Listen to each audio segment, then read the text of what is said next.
Welcome back to a Mad Men Big Finish review, a video series where I review some of the latest Big Finish releases. I'm joined with a special co-host, a regular co-host, Professor Pixel, to talk about the start of Big Finish's celebration of the 60th anniversary of Doctor Who with Once and Future. So the first one has come out, Past Lives.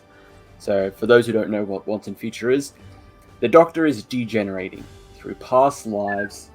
Each story will settle on a different incarnation of the Doctor, trying to figure out what is going on. So we know that essentially at least 10 of the mainline Doctors are going to be in this story. But our first one is with the fourth Doctor, as he's reunited with Sarah Jane Smith. He meets Kate Stewart and Osgood, and encounters a certain old-time meddler himself, the Meddling Monk. So, what were your thoughts, Pixel, on Past Lives, the beginning of Once and Future? All right. Well, this is probably our highest and highest anticipated. Yeah, anticipated. I would say we're probably going to go into spoilers because I feel like we're going to have to talk about it. So if you haven't listened to Past Lives yet, go listen to that first. It's only about an hour long, so it's a quick listen. But yeah, so spoilers ahead. Okay, as you were. We've all been expecting this and waiting anxiously, and for the first, listening to the interviews, which I do because I'm always interested to hear it. There's something very important about how you start something. And right off the bat, the Time War, degeneration, you're hearing multiple voices pass through. It's all gone wrong, Sylvester McCoy says before suddenly Noonan appears. And getting to hear 1, 2, and 3 pretty much squabble with themselves while they're trying to figure out what's going on in the TARDIS before finally settling on 4. That was great. That was just what we needed. Sadly, I think we're not actually going to get 1, 2, and 3 outside of that. I think they're going to be there because I feel like it's going to be like the light at the end where they're kind of guest characters, whereas 4, 5, 6, 7, 8 are the main characters of that story. I understand. I've no idea, but considering we're also getting 9 and 10, and the story is about degeneration, so I'm wondering how they're also going to fit into the story. And they were announced as part of the main cast of Once and Future, so who knows? David Warner, 9 and David Warner is going to happen together. Yeah, David Warner, whether it's his Unbound Doctor or just a different character, who knows? I hope it's the Unbound Doctor. It's a big celebration. Come on, The thing is, I think that this one starts off fairly nicely. We go ahead, we get Tom Baker when we started out for the love of stories. That gives a warm feeling in your heart.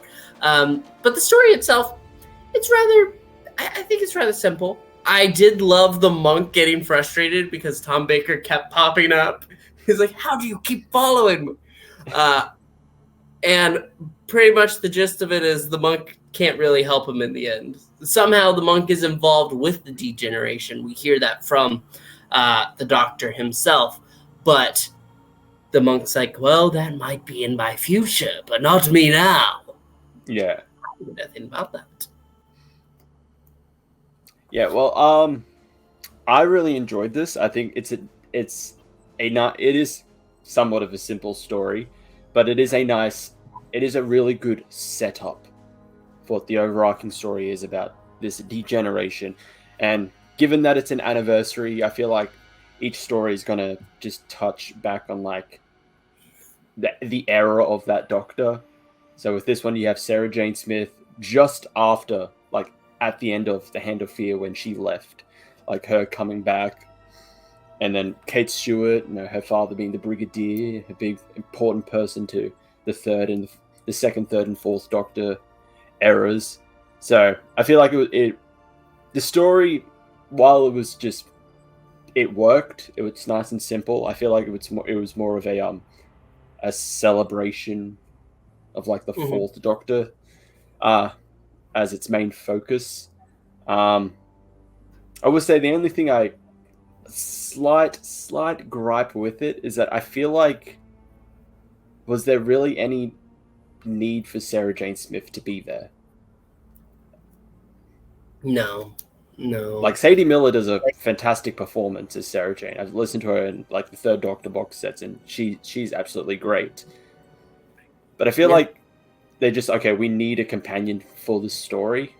We need a classic companion for this story. And I feel like you could have just taken Sarah Jane out and just swap it with Osgood, because Osgood is also in this story, because the whole point of the story is that the monk is breaking into the Black Archive. And the reason why he needs Sarah Jane is because Sarah Jane knows what it looks like. But other than that, was there any need for there to be Sarah Jane? You could have just used Osgood. Osgood would have been similar as like a replacement. So again, I dig into the interviews, so I heard what they said that they were planning whenever they started this. They pretty much had a set of characters that they knew they were going to use for this story, and they were figuring out how to put these pieces together. And explicitly, the writer, Robert Valentine, said, I had to figure out whether or not I wanted to take Kate and Osgood and pull them into the past, or grab Sarah Jane and pull her into the future. Obviously, I chose the latter. That was pretty much it. That's the thought, and that's fine. It is for a celebration. We're supposed to be celebrating the era of the Doctor while having this major storyline going on, and so I can appreciate it. At the same time, could have been a little better to work that piece in. And I don't know if I like it that it's Sarah Jane Smith a few hours after she was dropped off by the Doctor.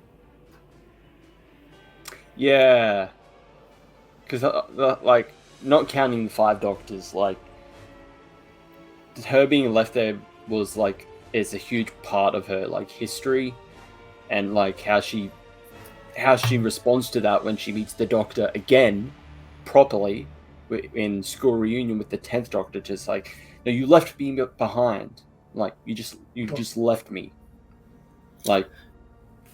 But the fact that like it now has like, she does meet him again, like literally just a few hours after.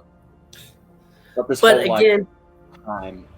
Yeah, the writer said that in doing that, he was thinking that with the theme of it, he actually coined the name Once and Future for this specific story, because it's about obviously what happened before and the future looking on, and the 4th Doctor, not really the 4th Doctor, having spent so long away from Sarah Jane. That's kind of the point of him going back and seeing her. It's only been a few hours for her, but it's been lifetimes and lifetimes for him. Yeah. And she's supposed to be still kind of tiffed about it, but again, he has to get going. He has this important thing. It's a lot like the 5 Doctors, if you think about it. She's just kind of thrown in there. Yeah. Which is fine, but it's just a little I loved Osgood in this story. I loved Osgood. Her fangirling over the Doctor is just that's all of us. Yeah. I will say Tom Baker in this, fantastic. I think we've said this before about like actors that just still sound like they're from the show. Like Tom Baker just looks like straight out of his seasons. He's fantastic in this. Rufus Hound is the monk. Absolutely love the guy. He's great as that like kind of sniveling like weasel character that he is. Caden, Osgood, they were great. I like them in here. Apparently, this is I think it was Robert Valentine. Somebody said that for Caden Osgood, this is before Day of the Doctor. Yeah. And I was wondering, like, okay, how's this going to work? Because she says in Day of the Doctor that the Doctor doesn't know about the Black Archives. But then the Doctor finds out about the Black Archives. Okay, here. crap. But then, I remembered everyone gets their memories erased when they leave. Because I was thinking about that. It's like, okay, hang on, this is a pretty big continuity error, because if this is set before Day of the Doctor, she shouldn't be saying, oh yeah, the Doctor doesn't know about this. Granted, Day of the Doctor was years ago. So, but then I remembered, oh no, like everyone gets their memory erased after they leave the Black Archive, because Clara's been there and she's like, wait, what? It's like, you were like, we screened you for like your last visit, like my what?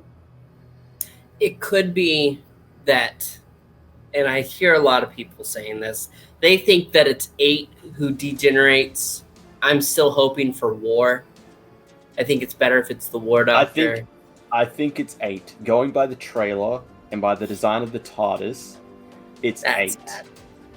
Considering that we see in the He Who Fights with Monsters trailer, he has the War Doctor console from Day of the Doctor. Like, I'm going to assume that it is the 8th Doctor. Wow. It's the one that was injured in the Time War. I don't know how David Tennant and the 9th Doctor is going to work in this at all. Yeah. Well, there is an interesting bit of dialogue here, which I don't think is going to mean much. But Tom Baker, the 4th Doctor, he's looking at a poster that Osgood has in her living room, because he had to go there for some reason. But it's posters with pictures of the Doctor in all of his forms, I guess up to his 11th. Yeah. So when he sees that, and Sarah Jane, music certainly has changed. That's not a band. No, my dear, I'm afraid that's me.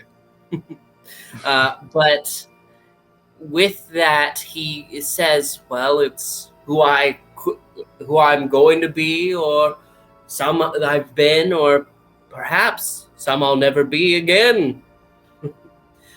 Because he's basically saying that because of this, maybe he'll never reach his future. Something like that. I don't know. So maybe he degenerates into the Warner Doctor, and then that has an adventure with 9, and then that doesn't work out for either, though. No, it's a big mess, but it's we'll have to wait until we get more story details for the future box sets, since we only got this one and then the next one that's coming out. Which nice little setup at the end of this story to set up the next story with the 5th Doctor and Jenny. So that'll be great. But overall, I enjoyed this. I'm very excited to listen to what's coming up next, to figure out what's going on, how future Doctors are going to be involved in this somehow, whether it's actually them or for some reason the degeneration is now throwing him into future regenerations as well. We don't know. Well, we find out when it comes out.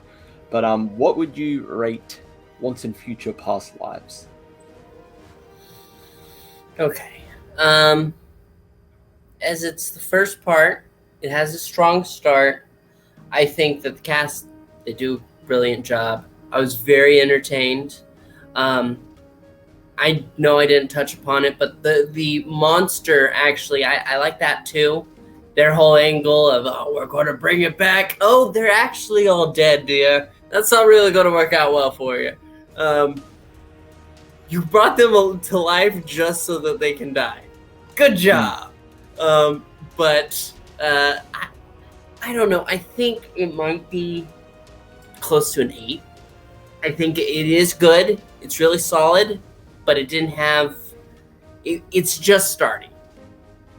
To have full thoughts about the journey thus far, I think I would have liked maybe if for obviously he needs his moment to shine, but during the adventure he had a little spasm, just to like try to keep control of himself.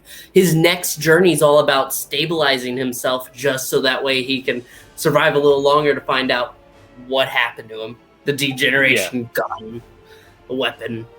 So, I mean, maybe make it a little more pressing, like just a little, that sounds like Colin Baker. Or I don't know. But yeah, I think it's an 8. Yeah, I'd have to agree. I'd give this an 8 out of 10. It's a really good start to this story. The cast did a fantastic job. Like, everyone absolutely amazing in it. But yes, this is only the start, so we don't have a lot to go on so far. They're just giving us tiny little crumbs, because this is coming out every month until the show comes back in November. So we've got a long road ahead for this story. So we'll have to keep it in mind as the story progresses. But so far, strong start. I'd say at least a strong start for Once and Future with past lives. So yeah, 8 out of 10. All right. All right. I feel that's good. Should we talk about upcoming excitement? I know you might have already addressed it in your video. The next box set? Mm-hmm. Yep. So yeah, the next one for Once and Future is The Artist at the End of Time. The cast and the cover were revealed recently. I've talked about the cover in a video because there's certain backlash about it. But the cast itself, the Doctor settles into his 5th incarnation, the 5th Doctor. At the end of this story, the monk makes mention of the Doctor having a daughter that could help with stabilizing him. So we're going to be seeing Jenny meeting the 5th Doctor again, because I think they met in a comic before. So, and they've also met in Legacy of Time. Yeah, that's right. Mm-hmm. They met in Legacy of Time.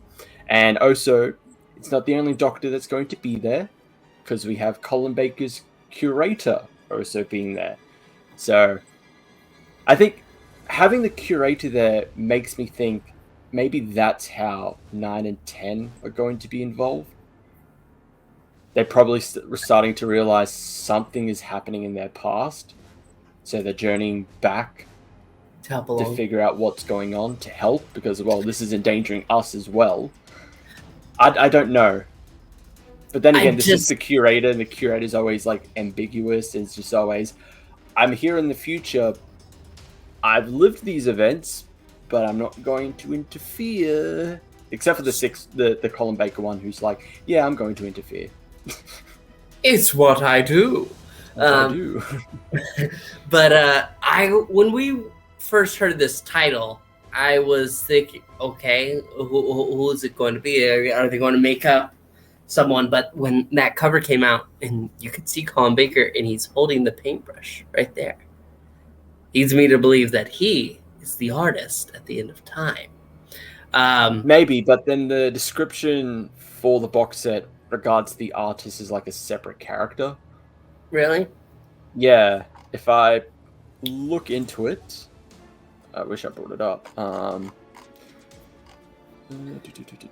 We're highly professional. Yep. Instead, he finds his daughter Jenny and an artist whose works appear to mark the end of every world they touch. The Doctor stabilizes into his 5th form to join forces with Jenny and the Curator. Oh, then why? I think the artist is just. I don't know. We won't know until next month. I love Colin Baker. Really, really love Colin Baker. So the idea that he gets his own story as well as being the Curator in this one, that excites me. However, I do wonder if it's a slight missed opportunity to not go ahead and throw another Curator into the mix.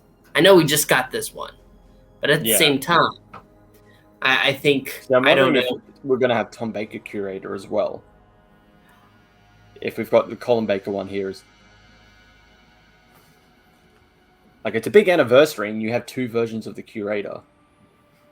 Might as well bring them both. Yeah, no, I'm excited either way. But I think Sylvester McCoy would make a good curator. He'd just act like himself, but it would still be the curator because look, he's old. He's old now. That's great. One last little tidbit. Obviously excited about that. Do you think we'll get to hear anything from Paul McGann? Because it's very weird that we didn't hear anything from him this one. Even if he's the one who's degenerating, not a single line. I don't know. Felt odd. I have no idea. He was busy at the time. Sorry. At the time. No, what's that line in the Five Doctors reboot? Like scheduling, committed or something. Yeah, like something is like, yeah, I'm in as long as like my scheduling doesn't interfere, or other work doesn't come up in the meantime. Of course. I mean, who knows? Because if it is supposed to be like the Eighth Doctor that starts the degeneration, I feel like if you have the Eighth Doctor there, okay, then it's solved. Make it clear. Like it's fixed. Make it fixed. Which makes me feel like either the Eighth Doctor is going to briefly pop in one of these stories to make it seem like, oh, we've fixed it, like it's resolved itself, but then we degenerate back, or the Eighth Doctor is going to be in the last story where he's properly fixed. I don't know. I'm not sure. I think because then again, when we did our theories video, we were kind of off with saying I think we said for this first one, Past Lives, it's going to start with 8 or 7 if it's degenerating. Yes. Or the War Doctor. So who knows at this point? Who knows? You know what?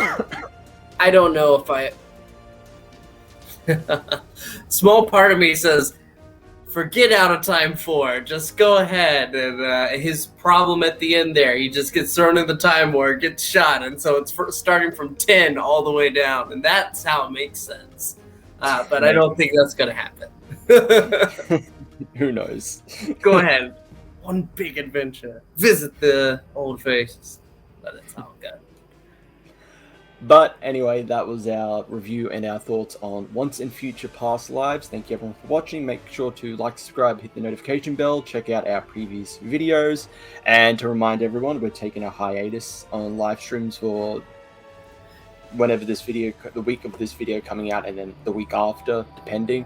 So, but we'll still have content coming out. Big Finish has still got stuff coming out throughout the week. So, thank you everyone for watching, and we'll see you all in the next one. Ciao. Alonzi.